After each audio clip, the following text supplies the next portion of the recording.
Assalamualaikum warahmatullahi wabarakatuh. Perkenalkan, nama saya Ilham Maliki dengan NIM 2011110045. Di sini saya sedang ujian komprehensif yang diuji dengan kompetensi pendukung Bapak Hafizul Ahdi MH. Nah, di sini saya akan menjelaskan mengenai seputar konseling.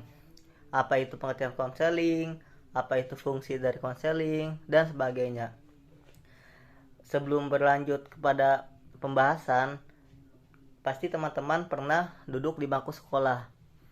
Nah, ketika teman-teman duduk di bangku sekolah, pasti teman-teman bertemu atau menyapa guru bimbingan konseling. Nah, peran guru bimbingan konseling ini sangat krusial dalam menangani suatu permasalahan yang dihadapi oleh murid pada sekolah. Secara luas, pengertian dari istilah konseling yaitu berkaitan dengan kegiatan membantu seseorang untuk menyelesaikan suatu permasalahan. Sebab jika tidak segera diselesaikan, maka dikhawatirkan seseorang tersebut bisa mengalami gangguan kesehatan mental. Dari sini kita bisa mengetahui bahwa konseling itu sangat penting di dalam kehidupan. Lantas apa fungsi dari konseling? Fungsi dari konseling itu, simak penjelasan pada video ini. Pengertian konseling ialah konseling merupakan suatu hubungan antara seseorang konselor yang terlatih dengan seorang klien yang bertujuan untuk membantu klien memahami ruang hidupnya. Dalam hal ini, hubungan antara konselor dan klien biasanya bersifat individual atau biasa disebut dengan perseorangan. Konseling menurut KBBI ialah pemberian bimbingan oleh yang ahli kepada seseorang dengan menggunakan metode psikologis dan sebagainya. Konseling juga dapat diartikan sebagai pemberian bantuan oleh konselor kepada konseli sedemikian rupa sehingga pemahaman terhadap kemampuan diri sendiri meningkat dalam memecahkan berbagai masalah. Saat konseling ialah seorang konseli dibantu untuk memahami dirinya sendiri sebagaimana kondisi sekarang dan kemungkinan keadaan masa depan yang dapat diciptakan dengan menggunakan potensi yang dimilikinya. Lalu konseli juga dapat belajar bagaimana cara memecahkan suatu permasalahan dan menemukan kebutuhan yang akan datang. Adapun fungsi konseling ialah fungsi utama dari konseling merupakan untuk membantu seseorang dapat menyelesaikan permasalahannya. Tapi ada juga fungsi dari konseling yang lain. Ada fungsi yang pertama dari konseling yaitu fungsi pemahaman. Apa itu fungsi pemahaman dari konseling? Fungsi pemahaman konseling ialah dapat diharapkan untuk membantu konseli agar memiliki pemahaman terhadap dirinya atau biasa disebut dengan potensi diri dan lingkungannya, yaitu dari pendidikan, pekerjaan, dan norma-norma agama. Ketika sudah paham, maka konselor diharapkan mampu mengembangkan potensi secara optimal dan menyesuaikan diri dengan lingkungan sekitarnya. Adapun yang kedua yaitu fungsi preventif. Fungsi preventif ialah berkaitan dengan upaya konselor untuk senantiasa mengantisipasi berbagai masalah yang kemungkinan terjadi dan berupaya untuk mencegahnya. Hal ini dilakukan agar masalah tersebut tidak dialami oleh konseli. Fungsi preventif dari konseling ialah berkaitan dengan upaya konselor untuk senantiasa mengantisipasi berbagai masalah yang mungkin terjadi dan berupaya untuk mencegahnya. Hal ini dilakukan agar masalah tersebut tidak dialami kembali oleh konseli. Adapun yang ketiga fungsi dari konseling yaitu fungsi pengembangan. Dengan adanya fungsi pengembangan maka konselor diharapkan untuk selalu senantiasa menciptakan lingkungan belajar yang kondusif dan memfasilitasi perkembangan konseling agar lebih baik. Teknik bimbingan yang biasa digunakan meliputi pelayanan informasi, tutorial, diskusi kelompok, atau curahan pendapat, homeroom, dan karya wisata.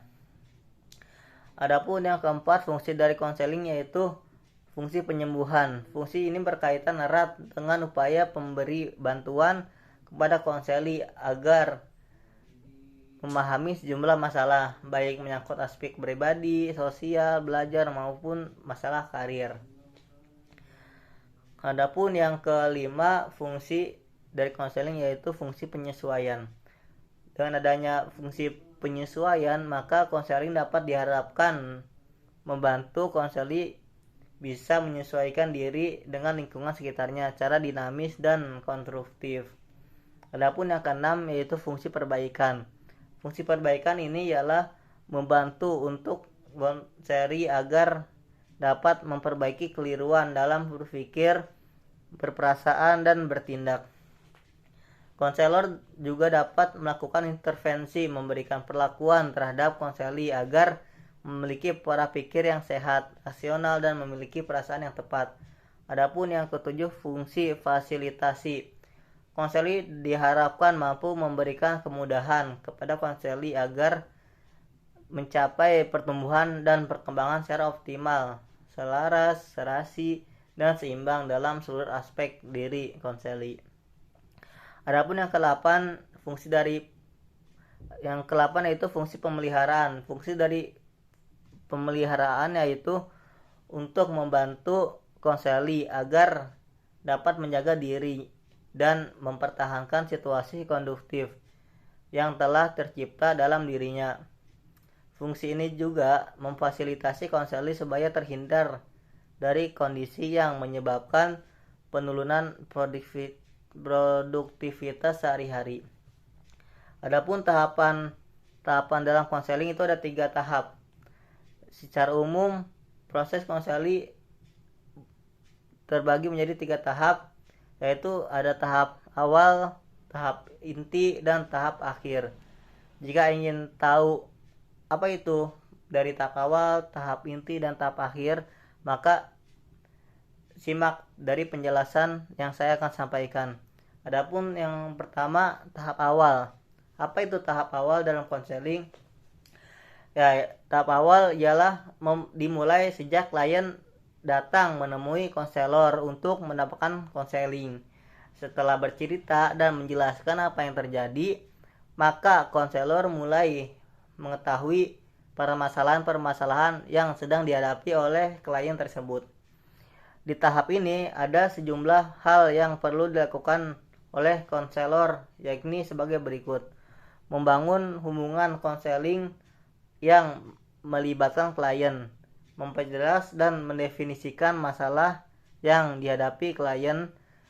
Yang ketiga yaitu menegosiasi kontrak, mulai dari kontrak waktu, kontrak tugas, hingga kontrak kerjasama.